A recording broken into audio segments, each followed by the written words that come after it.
manajemen keuangan adalah aktivitas perusahaan yang berhubungan dengan cara memperoleh dana, menggunakan dana, dan juga mengelola aset sesuai dengan tujuan pembahasan secara menyeluruh.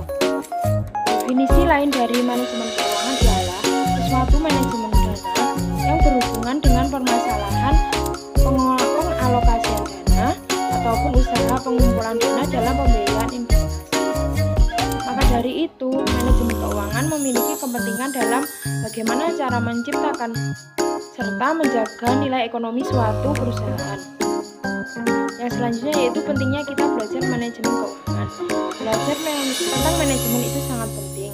Dalam mempelajari manajemen keuangan, diperlukan adanya pengetahuan tentang akuntansi. Akan tetapi, keduanya memiliki perbedaan mendasar. Manajemen keuangan dan juga akuntansi memiliki perhatian pada aktiva dan pasiva perusahaan.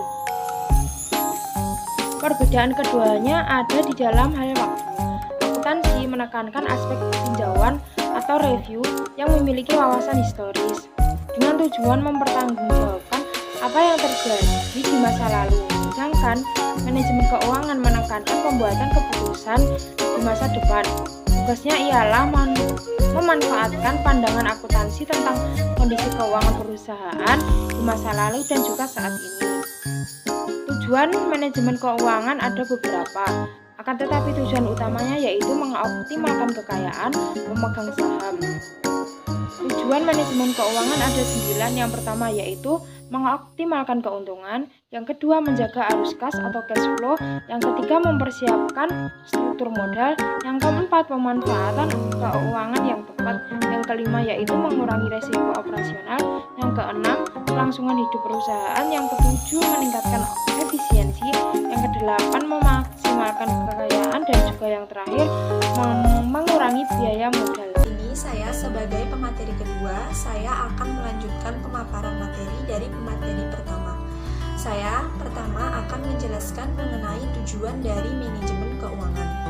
Adanya manajemen keuangan dalam sebuah perusahaan itu sangatlah penting, khususnya untuk menangani masalah-masalah keuangan yang timbul dalam sebuah perusahaan. Orang yang menangani masalah keuangan dalam sebuah perusahaan disebut dengan manajer keuangan. Manajer keuangan terlibat dan berinteraksi dengan keputusan-keputusan yang berhubungan dengan keuangan perusahaan. Antara lain yang pertama, pemilihan produk dan pasar perusahaan. Yang kedua, strategi untuk penelitian, investasi, produksi, dan pemasaran. Yang ketiga, pemilihan, pelatihan, pengorganisasian, serta memotivasi eksekutif dan karyawan lainnya. Yang keempat, memperoleh dana dengan biaya yang seefisien mungkin.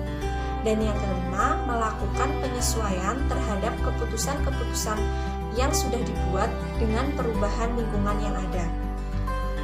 Adapun tugas pokok manajer keuangan yang berkaitan dengan keputusan-keputusan tersebut antara lain adalah yang pertama, manajer keuangan harus bisa menganalisis aspek finansial dari semua keputusan.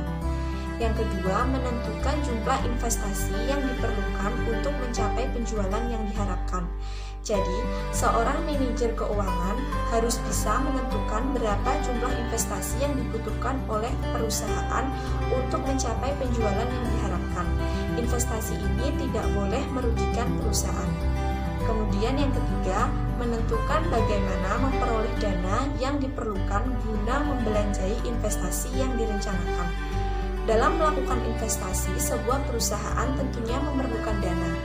Nah, tugas manajer keuangan adalah mencari bagaimana dana tersebut yang akan digunakan sebagai dana investasi itu diperoleh. Kemudian yang keempat adalah mengelola operasional perusahaan sehari-hari yang berkaitan dengan manajemen modal kerja perusahaan, seperti gaji karyawan dan operasional perusahaan lainnya. Dan yang kelima, manajer keuangan harus bisa menganalisis laporan keuangan seperti laporan neraca dan laporan laba rugi pada sebuah perusahaan. Kemudian yang kedua, saya akan menjelaskan mengenai fungsi dari manajemen keuangan dalam sebuah perusahaan. Tidak hanya tujuan, manajemen keuangan dalam sebuah perusahaan juga memiliki beberapa fungsi. Di antaranya adalah mengenai keputusan investasi. Manajemen keuangan digunakan sebagai keputusan investasi. Hal ini berkaitan dengan proses pemilihan satu atau lebih alternatif investasi yang dinilai menguntungkan dari sejumlah alternatif investasi yang tersedia bagi perusahaan. Saat perusahaan dihadapkan pada beberapa pilihan investasi, maka perusahaan tersebut akan cenderung memilih investasi yang lebih menguntungkan bagi perusahaannya dibandingkan pilihan investasi yang lainnya. Kemudian yang kedua adalah keputusan pendanaan. Hal ini berkaitan dengan proses pemilihan sumber dana yang akan digunakan untuk membelanjai investasi yang direncanakan dengan berbagai alternatif sumber dana yang tersedia, guna mendapatkan kombinasi pembelanjaan yang paling efisien. Saat perusahaan akan melakukan investasi, maka akan dibutuhkan sumber dana untuk melakukan investasi tersebut, sehingga seorang manajer karyawan harus mampu menentukan alternatif sumber daya mana yang akan digunakan untuk mendanai investasi yang tentunya sumber dana tersebut adalah yang paling efisien bagi perusahaan. Kemudian yang ketiga adalah keputusan dividen, yaitu berkaitan dengan penentuan besar kecilnya bagian laba bersih perusahaan yang dibayarkan oleh dividen kepada pemegang saham. Selanjutnya, saya akan masih menjelaskan mengenai beberapa fungsi lain dari manajemen keuangan dalam sebuah perusahaan. Jadi, fungsi-fungsi lain manajemen keuangan dalam perusahaan antara lain yang pertama, planning atau perencanaan keuangan. Hal ini berkaitan dengan meliputi perencanaan arus kas serta laba rugi perusahaan. Yang kedua adalah budgeting atau anggaran, yaitu perencanaan penerimaan serta pengalokasian anggaran biaya secara efisien dan memaksimalkan dana yang dimiliki oleh perusahaan. Kemudian yang ketiga adalah controlling atau pengendalian keuangan. Hal ini merupakan melakukan investasi serta perbaikan mengenai keuangan dan sistem keuangan perusahaan yang dirasa kurang baik. Yang keempat adalah auditing atau pemeriksaan. Auditing atau pemeriksaan keuangan yaitu melakukan audit internal berdasarkan keuangan perusahaan yang ada, supaya sesuai dengan kaidah dan standar akuntansi serta tidak terjadi penyimpangan pada laporan keuangan perusahaan yang nantinya akan menimbulkan kerugian pada perusahaan. Kemudian yang terakhir, yang kelima adalah reporting atau pelaporan. Reporting atau pelaporan keuangan yaitu menyediakan laporan informasi mengenai kondisi keuangan perusahaan serta analisa rasio laporan keuangan dalam sebuah perusahaan. Kemudian yang terakhir di sini saya akan menjelaskan mengenai prinsip-prinsip dari manajemen keuangan sebuah perusahaan. Dalam menjalankan manajemen keuangan, perusahaan tentunya memiliki beberapa prinsip yang dijalankan. Di antaranya adalah prinsip self-interest behavior, atau orang akan memilih tindakan yang memberikan keuntungan. Dalam hal ini, keuntungan yang dimaksud adalah keuntungan dari segi finansial yang terbaik bagi dirinya.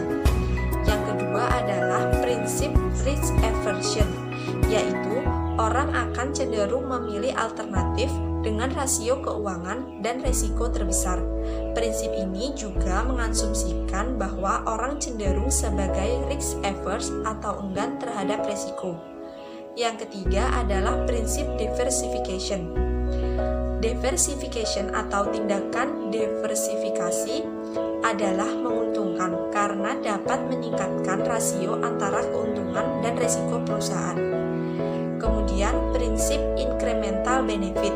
Semua keputusan keuangan harus didasarkan dengan selisih antara nilai dengan alternatif dan nilai tanpa alternatif. Incremental diartikan sebagai tambahan. Incremental benefit adalah keuangan tambahan yang harus dibandingkan dengan biaya tambahan perusahaan. Kemudian Kemudian yang selanjutnya adalah prinsip signaling, atau setiap tindakan itu mengandung informasi. Yang selanjutnya adalah prinsip kapital. Pasar modal yang efisien adalah pasar modal dengan harga aktiva finansialnya mencerminkan seluruh informasi yang ada dan dapat menyesuaikan diri secara cepat terhadap informasi-informasi baru. Selanjutnya adalah prinsip risk-return trade-off, yaitu orang lebih menyukai keuntungan tinggi dengan resiko yang lebih rendah. Kemudian yang selanjutnya adalah prinsip time value of money, yaitu nilai nominal uang hari ini tidak sama dengan nilai bulan depan atau bulan selanjutnya atau tahun selanjutnya. Dalam menjalankan prinsip-prinsip tersebut, tentunya perusahaan akan memilih prinsip-prinsip yang sesuai dengan keadaan perusahaannya sendiri. Firmansyah NIM 113. Di sini saya akan meneruskan penjelasan dari pemateri Mbak Nada, yaitu tanggung jawab manajer keuangan. Dalam tanggung jawab manajer keuangan itu ada dibagi menjadi 5, yaitu yang pertama adalah peramalan dan perencanaan. Manajer keuangan harus berkoordinasi dengan eksekutif lainnya untuk memperkirakan masa depan perusahaan dan menetapkan rencana untuk menentukan posisi dalam investasi masa depan perusahaan. Yang kedua adalah keputusan dalam investasi dan pembiayaan, yaitu manajer keuangan harus menyediakan modal guna mendukung pertumbuhan manajemen keuangan dan membantu menentukan tingkat pertumbuhan penjualan yang optimum dan pengembalian keputusan atas investasi spesifik yang akan dilaksanakan untuk membiayai investasi tersebut. Yang ketiga adalah pengkoordinasian dan pengendalian. Manajemen keuangan harus bekerja sama dengan eksekutif bidang lainnya agar perusahaan beroperasi secara efisien. Semua keputusan bisnis mempunyai implikasi keuangan. Lalu yang keempat adalah interaksi dan pasar keuangan. Manajer keuangan harus berinteraksi dengan pasar keuangan yang meliputi pasar uang dan pasar modal, yang tempat di mana investor menghadapi resiko untung dan rugi. Yang kelima adalah manajemen resiko. Manajer keuangan bertanggung jawab atas program manajemen resiko perusahaan secara keseluruhan, termasuk mengidentifikasi resiko yang harus dilindungi, nilai atau hedging dalam kemudian melakukan hedging di pasar derivatif dengan cara yang sangat efisien. Lalu pengertian dari sifat laporan keuangan. Laporan keuangan adalah laporan yang menunjukkan kondisi keuangan perusahaan pada saat ini atau dalam periode tertentu. Kondisi perusahaan terkini adalah keadaan keuangan perusahaan pada tanggal tertentu, atau untuk neraca dan periode tertentu, atau untuk laporan laba rugi. Perusahaan historis yang artinya bahwa laporan keuangan dibuat dan disusun dari data masa lalu atau masa yang sudah lewat dari masa sekarang, serta bersifat menyeluruh. Maksudnya laporan keuangan dibuat selengkap mungkin, artinya laporan keuangan disusun sesuai dengan standar yang telah ditetapkan. Selanjutnya adalah manfaat laporan keuangan. Memberikan informasi tentang jenis dan jumlah pendapatan yang diperoleh pada suatu periode tertentu. Yang kedua adalah memberikan informasi tentang perubahan-perubahan yang terjadi terhadap aktiva, pasiva, dan modal perusahaan. Yang ketiga adalah memberikan informasi tentang jenis dan jumlah kewajiban dan modal yang dimiliki perusahaan saat ini. Yang keempat adalah memberikan informasi tentang jenis dan jumlah aktiva atau harta yang dimiliki oleh perusahaan pada saat ini. Yang kelima adalah memberikan informasi tentang catatan-catatan atas laporan keuangan dan memberikan informasi tentang kinerja manajemen perusahaan pada saat periode. Yang keenam adalah memberikan informasi tentang jumlah biaya dan jenis biaya yang dikeluarkan perusahaan dalam suatu periode tersebut. Selanjutnya akan dijelaskan oleh pemateri Mbak Alfi. Assalamualaikum warahmatullahi wabarakatuh. Perkenalkan, nama saya Alfi Safira Fitri, NIM 1240183-126, kelas Perbankan Syariah 6C IAIN Tulungagung. Nah, di sini saya akan melanjutkan penjelasan dari pemateri sebelumnya mengenai dasar-dasar manajemen keuangan dan fungsi manajemen keuangan pada bank. Untuk materi yang pertama adalah mengenai fungsi manajemen keuangan dalam bank syariah. Berdasarkan pada penjelasan pemateri sebelumnya, bahwa manajemen keuangan merupakan kegiatan pengaturan yang dilakukan oleh suatu perusahaan dan berkaitan dengan keuangan agar dapat berjalan dengan baik dan lancar sesuai dengan tujuan perusahaan. Terdapat beberapa fungsi yang dimiliki oleh manajemen keuangan dalam perbankan syariah. Di antaranya, fungsi yang pertama adalah fungsi kepemimpinan. Dengan adanya manajemen keuangan, maka akan membantu pihak perbankan syariah dalam memimpin dan memberikan kepemimpinan pada setiap kegiatan yang akan mereka lakukan, sehingga kegiatan tersebut akan berjalan dengan baik dan sesuai dengan tujuan perusahaan. Fungsi yang kedua adalah fungsi perencanaan. Seperti yang kita ketahui bersama, bahwa kegiatan perencanaan merupakan kegiatan yang terpenting dan pertama dilakukan dalam penyusunan sebuah kegiatan. Sehingga dapat dikatakan bahwa berhasil atau tidaknya suatu kegiatan tergantung pada kematangan dan ketepatan penyusunan perencanaan. Sehingga dalam hal ini, adanya manajemen keuangan dapat membantu pihak perbankan syariah dalam penyusunan perencanaan yang baik dan benar, sehingga akan mempercepat tujuan perusahaan itu tercapai. Fungsi yang ketiga adalah fungsi pengorganisasian. Dalam kegiatan manajemen, setelah penyusunan perencanaan, maka hal yang selanjutnya dilakukan adalah pengorganisasian atau realisasi kegiatan. Adanya manajemen keuangan di sini, maka berfungsi untuk merumuskan dan menjalankan seluruh kegiatan agar sesuai dengan perencanaan dan terhindar dari adanya resiko maupun hambatan yang mungkin akan terjadi. Fungsi yang keempat adalah fungsi pengawasan. Seperti yang kita ketahui bersama, bahwa dalam pelaksanaan kegiatannya terdapat perbedaan antara bank konvensional dan bank syariah.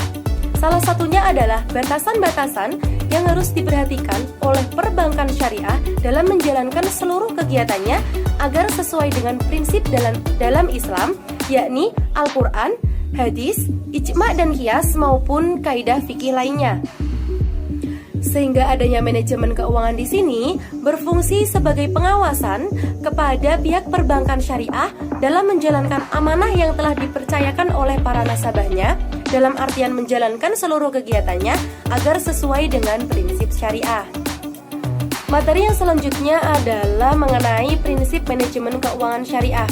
Seperti yang saya jelaskan tadi, bahwa dalam pelaksanaan kegiatannya, perbankan syariah harus senantiasa memperhatikan adanya prinsip-prinsip syariah, sehingga terdapat beberapa prinsip manajemen keuangan syariah. Prinsip yang pertama adalah prinsip larangan bunga. Berbeda dengan bank konvensional yang memperbolehkan adanya sistem bunga bank sebagai imbalan yang diberikan dari pihak perbankan kepada nasabahnya akibat dana yang mereka simpan, maka dalam perbankan syariah adanya sistem bunga ini jelas dilarang dan diharamkan karena dianggap sebagai riba. Sehingga untuk mengatasi adanya hal tersebut, maka dalam perbankan syariah pembagian keuntungan dapat dilakukan dengan nisbah maupun bagi hasil, margin keuntungan, komisi maupun fee. Prinsip yang kedua adalah prinsip berbagi resiko. Sama halnya dengan berbagi keuntungan, maka dalam manajemen keuangan syariah juga ada pembagian resiko maupun bentuk kerugian yang dilakukan oleh pihak perbankan dan nasabahnya, karena mereka sadar bahwa tidak selamanya kegiatan mengalami keuntungan, namun juga akan ada resiko maupun bentuk kerugian yang harus mereka alami. Sehingga untuk mengatasi adanya hal tersebut, maka ada pembagian resiko yang dilakukan oleh pihak bank dan juga nasabahnya sesuai dengan kesepakatan yang telah mereka lakukan. Prinsip yang ketiga adalah keadilan sosial. Dalam hal ini, seluruh kegiatan yang dilakukan dalam manajemen keuangan syariah harus dilakukan secara adil dan tidak merugikan salah satu pihak, baik itu pihak perbankan maupun pihak nasabah. Prinsip yang keempat adalah larangan perilaku spekulatif. Dalam Islam sendiri, perilaku spekulatif tidak pernah dibenarkan serta diharamkan karena akan menimbulkan ketidakpastian dan memunculkan adanya kerugian. Sehingga manajemen keuangan syariah melarang adanya perilaku spekulatif ini. Dan prinsip yang kelima adalah uang sebagai modal. Pihak perbankan syariah hanya menganggap uang sebagai modal yang digunakan untuk menjalankan dan melancarkan suatu kegiatan. Namun, adanya uang di sini tidak digunakan sebagai penyimpan nilai dalam artian penimbunan uang karena akan menghambat peredaran uang itu sendiri dan merugikan perekonomian. Kemudian materi yang selanjutnya adalah mengenai karakteristik manajemen keuangan syariah. Terdapat karakteristik maupun ciri khas yang dimiliki oleh manajemen keuangan syariah. Di antaranya, yang pertama adalah maslahah. Nah, adanya manajemen keuangan syariah di sini sudah tentu memberikan manfaat dan keberkahan dalam berbagai aspek kehidupan karena senantiasa memperhatikan adanya prinsip-prinsip kesyariahan. Yang kedua adalah adil. Adil di sini dalam artian memberikan sesuatu kepada yang berhak dan sesuai dengan porsinya, serta melarang adanya maisir, gharar, ihtitar maupun kegiatan yang dilarang lainnya. Yang ketiga adalah universal. Nah, adanya perbankan syariah di sini berlaku untuk setiap orang tanpa memandang adanya perbedaan perekonomian, perbedaan agama, ras, suku maupun bangsa. Yang keempat adalah transparan. Maksud dari transparan di sini bahwa manajemen keuangan syariah selalu bersifat terbuka dalam pelaksanaan kegiatannya maupun terbuka bagi seluruh lapisan masyarakat. Kemudian yang kelima adalah variatif. Sudah menjadi rahasia umum bahwa dalam perbankan syariah memiliki produk yang sangat variatif sesuai dengan kebutuhan nasabah, baik itu dari segi penyimpanan dana, penyaluran dana, pemberian jasa maupun pembiayaan lainnya. Kemudian karakteristik yang keenam adalah mengenai fasilitas. Sama halnya dengan pihak perbankan konvensional, pihak perbankan syariah juga memiliki fasilitas yang beragam dalam penyaluran dana seperti adanya ATM, kemudian mobile banking maupun fasilitas lain yang mempermudah kebutuhan nasabah itu terpenuhi. Karakteristik yang ketujuh dan yang terakhir adalah seimbang. Adanya manajemen keuangan syariah dalam bank syariah tidak hanya mengembangkan produk-produk yang terdapat dalam perbankan itu sendiri, namun juga akan mengembangkan produk dari sektor kecil seperti adanya UMKM, rumah industri maupun sektor-sektor lainnya, sehingga perekonomian menjadi seimbang. Itu tadi pemaparan materi dari kelompok 4 mengenai dasar-dasar manajemen keuangan dan fungsi manajemen keuangan pada bank. Saya mewakili kelompok 4, memohon maaf apabila ada kekurangan dan kesalahan dalam pemaparan materi kelompok kami. Terima kasih sudah menonton. Wassalamualaikum warahmatullahi wabarakatuh.